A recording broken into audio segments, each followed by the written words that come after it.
Hello बच्चों, आप कैसे हो? उम्मीद है कि आप अच्छे होंगे। तो बच्चों, हम आज इस वीडियो में द्विघात समीकरण अर्थात क्वाड्रेटिक इक्वेशन के पार्ट 10 अर्थात अंतिम पार्ट को लेके आए हैं बच्चों, जो कि आप लोगों के लिए बहुत ही महत्वपूर्ण है। आज 10th का रिजल्ट निकला है बच्चों। जिन बच्चों ने पास किया है उसको मेरे तरफ से ढेर सारी शुभकामनाएं, और इसी तरह से आगे अच्छे से अच्छे पढ़ाई करके अच्छे मार्क्स लाएं, यही मेरी शुभकामनाएं हैं। तो बच्चों, चलते हैं प्रथम प्रश्न की ओर। आज का प्रथम प्रश्न है, द्विघात समीकरण के मूल -5 एवं -1 है, तो द्विघात समीकरण क्या होगा? ए में x² + 6x + 5 = 0, बी में x² - 6x + 5 = 0, सी में x² - 6x - 5 = 0, और डी में x² + 6x - 5 = 0। बच्चों, मूल कहने का अर्थ हुआ अल्फ़ा -5 और बीटा = -1। और द्विघात समीकरण का जो फॉर्मूला होता है इक्वेशन निकालने का, समीकरण निकालने का बच्चों, वह होता है x² - alpha + beta × x + alpha × beta = 0। तो बच्चों, x² माइनस अल्फ़ा के जगह पे -5 और बीटा के जगह पर -1 × x प्लस -5 × -1, क्योंकि अल्फ़ा × बीटा करेंगे = 0। तो यह हो जाएगा बच्चों x² माइनस -5 और -1 को ऐड करेंगे तो बच्चों -6 होगा, प्लस -5 × -1 करेंगे तो यह +5 हो जाएगा बच्चों = 0। x² यहाँ कुछ नहीं है, इसका मतलब ये मल्टीप्लिकेशन का चिन्ह हुआ, और माइनस इंटू माइनस करेंगे तो +6x प्लस ये 5 = 0, अर्थात 1 का आंसर हो जाएगा बच्चों ऑप्शन नंबर ए। आज का नेक्स्ट प्रश्न है बच्चों, प्रश्न नंबर 2, x² - 2x - 3 = 0 तथा x² - 8x + 15 = 0 में उभयनिष्ठ अर्थात कॉमन मूल है। ए में -3, बी में 3 और सी में 5 और डी में -5। बच्चों, यह प्रश्न तो आसान ही है, बहुत मुश्किल नहीं है, लेकिन इसका मूल निकालने के लिए सर्वप्रथम इक्वेशन लिखेंगे x² - 2x - 3 = 0, और यहाँ है x² - 8x + 15 = 0। ए में 1, बी में बराबर -2, सी बराबर -3, और यहाँ a बराबर 1, b बराबर -8, c बराबर 15। ये लिखेंगे। यहाँ x बराबर मूल जो निकालते -b प्लस -√b² - 4ac/2a के फॉर्मूला पे इसको भी x बराबर यहाँ लिख देंगे -b प्लस -√b² - 4ac के फॉर्मूला पे आप इसे निकालेंगे। तो यहाँ b के जगह पे -2 प्लस -√(-2) का स्क्वायर -4 × 1 × -3/2 × 1, यहाँ भी हो जाएगा बच्चों -8 प्लस -√(-8) का स्क्वायर -4 × 1 × 15/2 × 1, यह हो जाएगा 2 प्लस -√(4) प्लस × प्लस 4 × 12/2 = +8 -× +8 प्लस -√64 -15 × 60/2, अर्थात ये 2 प्लस -√16/2, ये हो जाएगा बच्चों 8 प्लस -√4/2। उसी तरह से अब यहाँ इसका रूट निकालेंगे तो 2 प्लस -4/2, यहाँ इसका रूट निकालेंगे तो 8 प्लस -2/2। बच्चों, इसमें 2 + 4 को ऐड करेंगे 2 6/2 = अर्थात ये 3 हो जाएगा इसका एक मूल। इसमें देखिए बच्चों 8 - 2/2 करेंगे तो यह हो जाएगा आपको 6/2, 2:3 अर्थात 3, दोनों में 3 आ रहा है, दोनों का मूल अर्थात 3 आपका आंसर हो जाएगा बच्चों। वैसे बच्चों इस प्रश्न को ट्रिक के तहत आप बना सकते हैं। ऑब्जेक्टिव में ट्रिक से बनाएंगे और सब्जेक्टिव आएगा तो इसी तरह निकाल के दिखा देंगे कौन मूल समान है, और एक बार माइनस कर देंगे इसमें, एक बार प्लस कर देंगे, उसी तरह से जो आपको दो समान मूल आया वो दिखा देंगे। तो इसको ट्रिक से बनाएंगे। तो बच्चों सर्वप्रथम आप दोनों का ये लिखेंगे -3 अल्फ़ा, मान लीजिए लिख alpha into beta, beta is equal to -3, इसको हम लिख सकते हैं 3 इंटू -1। और दूसरा यहाँ x² माइनस 8x प्लस 15 में अल्फ़ा इंटू बीटा, इसको 5 इंटू 3 के रूप में तोड़ सकते हैं बच्चों। दोनों में कॉमन 3 आ रहा है, इसलिए इसका समान कॉमन अर्थात सामान्य कॉमन या यहाँ लिख दे बच्चों उभयनिष्ठ मूल इजकल टू 3 आंसर। नेक्स्ट प्रश्न है बच्चों प्रश्न नंबर 3, यदि द्विघात समीकरण x² minus 5x plus p बराबर 0 के मूलों का गुणनफल -4 हो तो p का मान क्या होगा। तो बच्चों सर्वप्रथम सवाल लिखे, a में दिया हुआ 8, b में 6 और c में 5 और d में 4। सर्वप्रथम आप सवाल लिखें बच्चों x² minus 5x plus p is equal to 10 और आपको मूलों का गुणनफल a में 1 दिया हुआ है, b में -5c। बच्चों इस इक्वेशन को सर्वप्रथम आप इस तरह या इस इक्वेशन को या लिख सकते हैं x² minus 5x plus p minus 10 is equal to 0 और इसको ब्रैकेट में रख लीजिए। ये a हो गया, ये b हो गया, b में -5, यहाँ लिख सकते हैं बच्चों a इजकल टू 1, b और c is equal to p minus 10। उसी को यहाँ मैं फिर से लिख देता हूँ बच्चों, b is equal to -5, c is equal to p minus 10।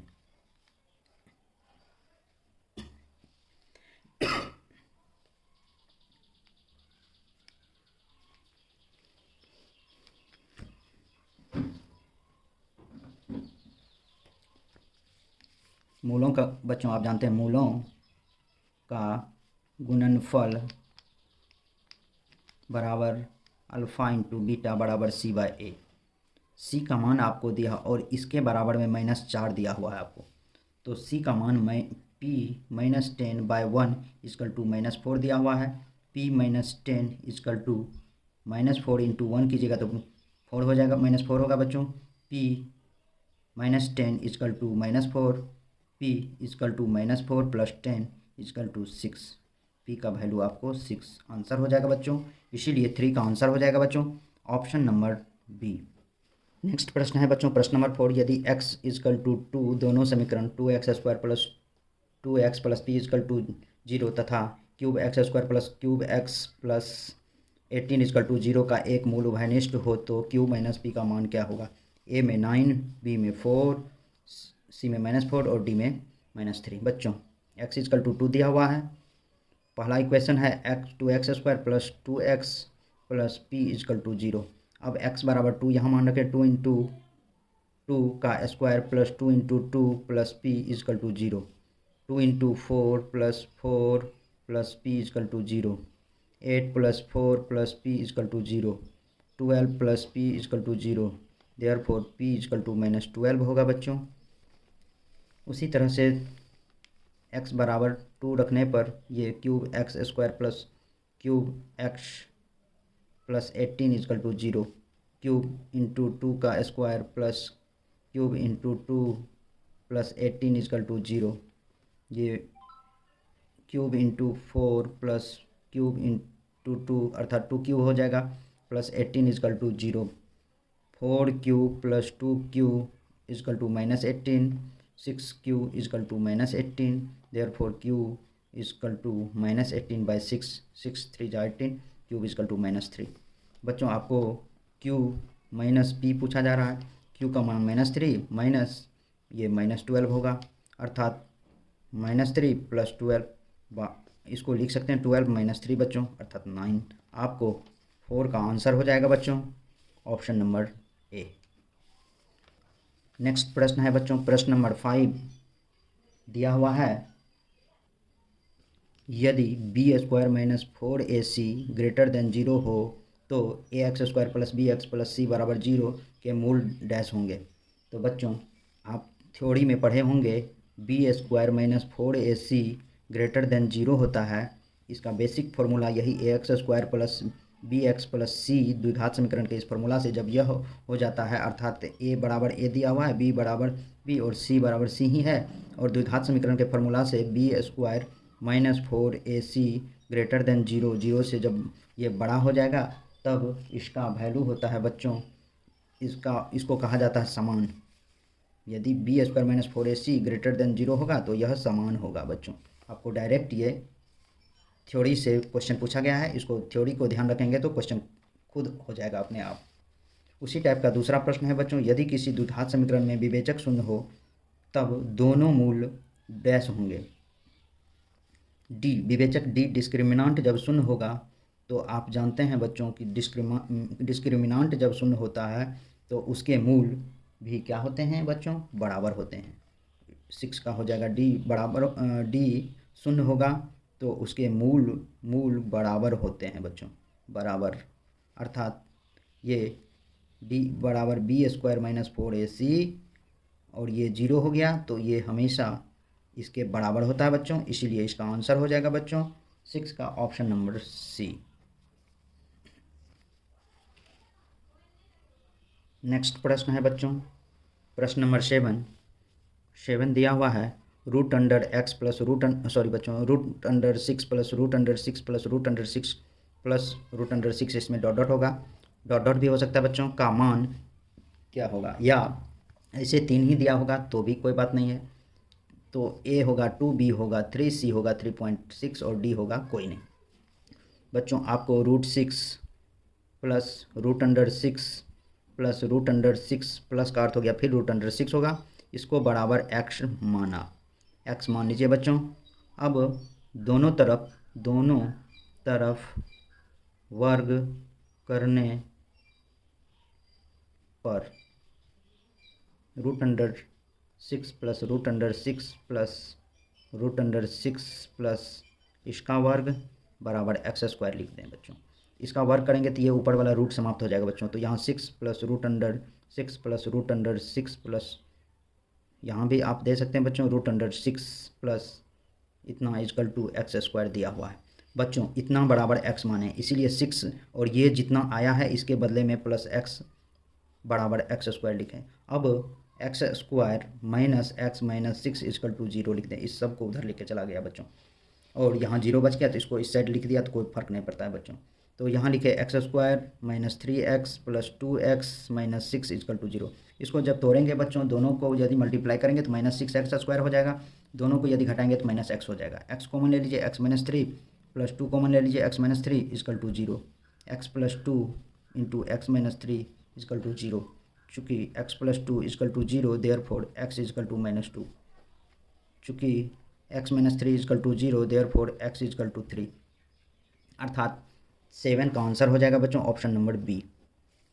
Next प्रश्न है बच्चों, प्रश्न नंबर 8, दो क्रमागत विषम धनात्मक पूर्णांकों को ज्ञात करें जिनके वर्गों का योग 290 है। ए में 11,13, बी में 15,17, सी में 19,21, डी में कोई नहीं। बच्चों माना कि क्रमागत विषम संख्या क्रमशः x प्लस 1 तथा x प्लस 3 है।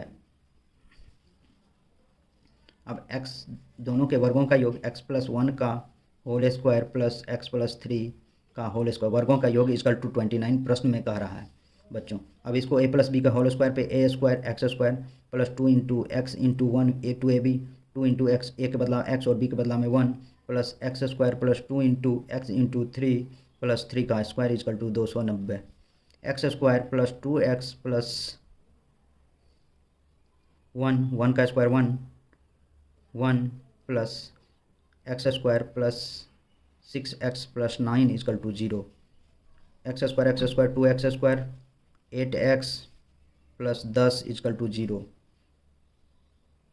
सॉरी बच्चों 290 is equal to 290।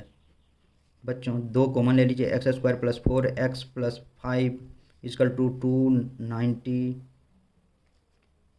X square plus 4x plus 5 is equal to 290 इसके मल्टीप्लिकेशन में, इसलिए 2 से इसको 145 हो जाएगा। X square plus 4x plus 5 इसको इधर ले आइए बच्चों, 145 माइनस में प्लस है, इसीलिए क्योंकि यह तो प्लस में होगा, ये इधर आएगा तो माइनस में हो जाएगा बच्चों। X square plus 4x minus 140 is equal to 0। 145 में से 5 जाएगा तो बच्चों माइनस 140 होगा।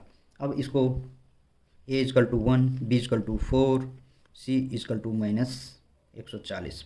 ये इस टाइप का गुणनखंड यदि नहीं टूटे बच्चों तो x बराबर minus b plus minus root under b square minus 4ac बट्टे 2a इस फॉर्म में लिख दें, और माइनस बी के बदला -4 प्लस माइनस रूट अंडर 4 का square minus 4 into 1 into minus 140 बट्टे 2 into 1 -4 plus minus root under 16 plus 560 14 चौके 56 माइनस माइनस प्लस हो जाएगा बच्चों बट्टे 2 is equal to -4 plus minus root under 576 बट्टे 2 इजकल टू -4 प्लस माइनस 24 बट्टे 2 इजकल टू -4 प्लस 24 बट्टे 2 इजकल टू ये हो जाएगा बच्चों 20 बट्टे 2 अर्थात 10। ये 10 हो जाएगा, ये 10 हो गया। तो बच्चों -4 माइनस 24 बट्टे 2 माइनस 28 बट्टे 2 14 अर्थात -14। माइनस का मान नहीं लेंगे बच्चों, प्लस वाला मान रखेंगे, आंसर आ जाएगा।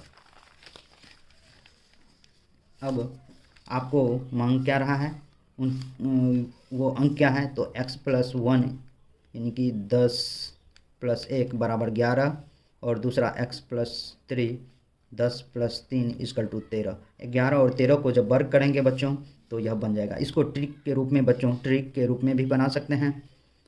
इसको ऑप्शन से आप जाएंगे, कह रहा है वर्ग करने पर किन दो धनात्मक पूर्णांकों को वर्ग किया जाए जो कि 290 हो जाए। 11 का वर्ग कीजिए प्लस 13 का वर्ग कीजिए। 11 का वर्ग 121 होता है बच्चों, और 13 का 169 होता है बच्चों।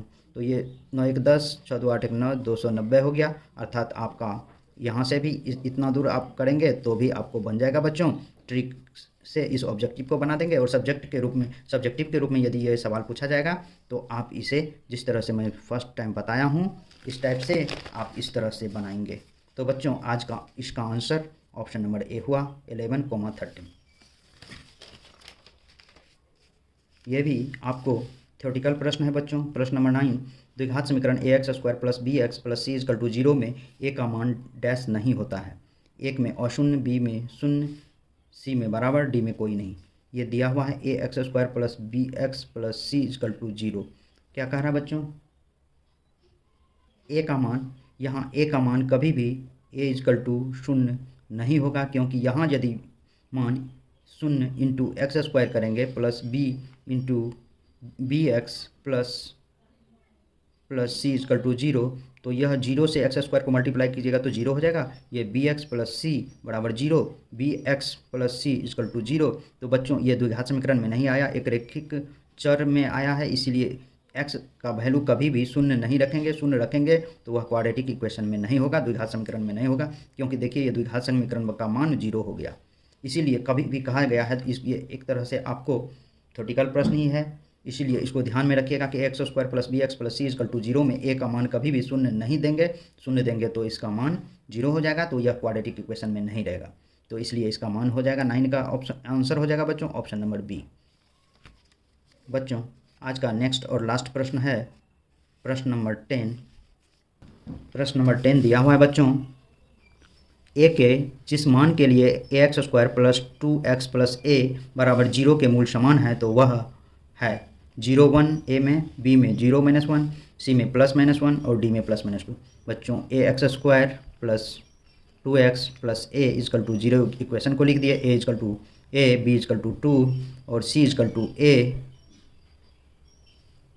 तो आप जानते हैं कि यहाँ आपको दिया मूल समान, चूँकि जब मूल समान होता है तब d बराबर 0 होता है। तो इसको आप पहले d बराबर लिखते हैं b² माइनस 4ac, तो इसको b² minus 4ac is equal to d भी लिख सकते हैं बच्चों, और d के जगह पे 0 रख देंगे। a का b² के जगह पे 2 का स्क्वायर माइनस 4 इंटू ए, और ये सी के बदला में A is equal to 0। 4 is equal to 4 sorry बच्चों 4 minus 4 A square is equal to 0। अब 4 इजकल टू इस माइनस वाले को इधर ले चलें तो 4 ए स्क्वायर प्लस में हो जाएगा, ए स्क्वायर इजकल टू हो जाएगा 4/4 बच्चों। 4 से 4 कट गया 1 टाइम्स में, a square is equal to 1, therefore a is equal to plus minus root under 1। इसको हम लिख सकते हैं प्लस माइनस 1। अर्थात आपको 10 और अंतिम प्रश्न का आंसर हुआ ऑप्शन नंबर सी। तो बच्चों आप लोगों के लिए मैं क्वाड्रेटिक इक्वेशन का जितना भी सवाल लेके आया, सारे प्रश्न बहुत ही इंपॉर्टेंट प्रश्न थे बच्चों, और वह आप लोगों के बोर्ड एग्जाम में ज़रूर से ज़रूर पूछे जाते हैं बच्चों। तो बच्चों आज के वीडियो में बस इतना ही। मेरे यूट्यूब चैनल पर बने रहने के लिए धन्यवाद, तथा मेरे इस प्रकार के वीडियो को या मेरे जो भी वीडियो हैं उसको आप लोग ज़रूर से ज़रूर शेयर करें, जिससे कि आप लोगों का मैं शेयर देख के प्रोत्साहित हूँ और अच्छे से आप लोगों को मैं पढ़ाने का प्रयास करूँ। तो बच्चों बहुत बहुत धन्यवाद।